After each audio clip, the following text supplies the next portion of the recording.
Video shows young boy stopping to hug two stray dogs when he thinks no one is watching.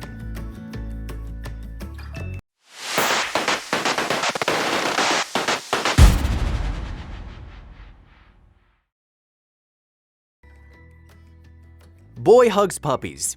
Need more information? Well then, puppies are great, but you already knew this. Kids are great.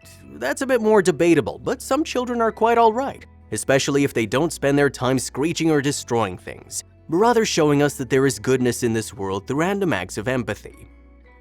But let me ask you this, when's the last time you hugged a random animal just chilling on the sidewalk, especially two large dogs? Been a while, hasn't it?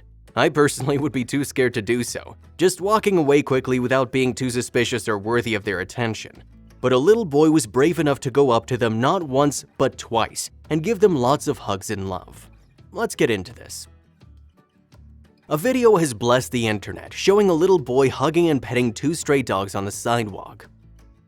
One great day in Grozny, Chechnya, a boy named Ibrahim made the world a little bit brighter, showing us how unconditional a child's love could be.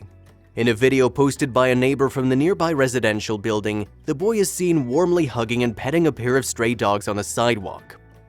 Apparently, he was heading off to school when he spotted a pair of pups chilling about. He could have just kept on walking, but instead he decided to say hello in the most loving way possible. In the video, he seems to be taking his sweet time with the puppers, but decides it's time to get going.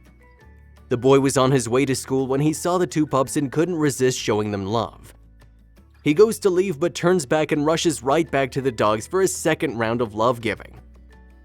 He takes a few steps forward but soon turns back around. Standing still for a second in contemplation, he couldn't help the pull from the dogs any longer and rushed straight back to them, hugging and caressing the four-legged friends.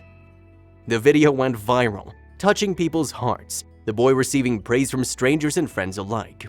Katerina, a friend of the family, told the Dodo that the video was a good reflection of the boy's true spirit, his selflessness and generosity. She continued to say that the boy often goes to school with her daughter and helps her carry her bags, finishing her statement with, "He's a very kind boy." The video has touched the hearts of many, and it's hard not to rejoice at the empathy and compassion shown. The boy's name is Ibrahim, and according to family friends, he's the kindest boy, and yet the caption of the video highlights our seemingly misplaced fear of dogs. The caption of the video that was shared highlighted an issue, the cruelty and indifference homeless animals face because of people's fear of them. The caption, translated, asks, "Why are your children afraid of dogs? We exclude cases of any tragic events connected with dogs. Children are afraid of dogs because of the adults next to them who instill fear, hatred, and aggression in children." Whereas the statement is a bit harsh, I recall my own mother telling me that I should be aware of dogs as their behavior could not be predicted. And with limited news surrounding dogs other than those of sporadic attacks, it's difficult not to begin fearing the companion animals. It's taken me a while to be more comfortable with larger dogs, although warning bells do sound off in my mind when they're nearby. Dog phobia is incredibly common, even when people haven't been directly harmed, often starting in childhood. According to Lisa Fritcher, cynophobia, or fear of dogs, is extremely common, although snake and spider phobias are even more prevalent. The average person is far more likely to encounter dogs in daily life.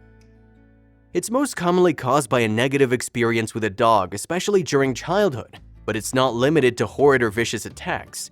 An overexcited puppy could have jumped, bitten at, or growled at the person, causing them a feeling of distress.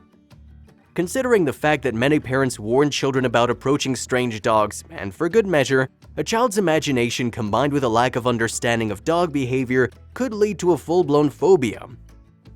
Although cynophobia can be serious, it's extremely treatable, either with a bit of work with a professional or through more usual and positive interactions with pups of all shapes and sizes. Yet Ibrahim seems to approach all animals with love and compassion, so what's the secret? Parents build the foundations of how their kids will act with animals, and we can commend the boy's family for doing a great job.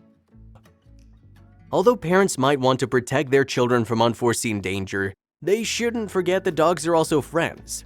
Look, I'm no developmental or medicine expert on this, but telling kids not to kiss, poke, jump on, or lick any animal should be good enough. Also, to wash their hands after any contact. Gentleness and carefulness go a long way, and according to research, animals can teach kids a lot about empathy and responsibility.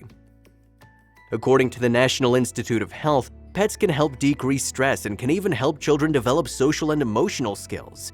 From reducing stress and feelings of loneliness to building a compassionate understanding of another's needs, especially when they cannot be verbalized, these are a few of the benefits of children interacting with animals or growing up with pets. Of course, many of these have to be taught, so the parent's role cannot be underestimated. They are the ones that form the foundations of interaction with animals, encouraging one type of behavior whilst diminishing the other. And yes, some parents go a bit overboard when trying to protect their children, but can you really blame them? Animals can bring a lot of love into our world, and we can also bring a lot of joy into theirs. One initiative calls for children to read to pets at shelters, as the kids can develop their skills without judgment and also provide company to the animals. There are a few initiatives that encourage spending time with animals by having children read to them, such as Jacksonville's Humane Society's Positive Reading, a program designed to teach children how to read by doing it in front of four-legged friends. They state that just listening to a person reading out loud has been proven to lower stress levels in animals. How fascinating is that? Considering the amazing abilities of animals to sense changes in people, I guess it shouldn't be that surprising that as the child gets relaxed whilst reading, the pet follows suit. Wag Walking noted the many changes in dog behavior related to the owner's mood. When your body language or tone of voice changes, you might notice that your dog's attitude changes too. Animals can sense good and bad intentions, sometimes noticing little things we wouldn't, and Ibrahim was clearly no threat. But it goes beyond that, as pups can sense whether you're a good or bad person. Dogs notice specific things about humans that even we might not be aware of, such as a person looking away during a conversation, tensed muscles, sweating, and more. Pups use their keen sense of smell and great ability to read body language in order to help them decide how to react to people. The wholesome moment captured reminds us of the unconditional love kids possess when they're not riddled with fear. So to relate all that information to the story at present, both the stray pups and the child had gained a sense of comfort from one another, neither of them seeing the other as a threat. Whether that be from the good nature of the boy or the skills his parents have taught him relating to animals, one thing's for certain, it is hecking awesome.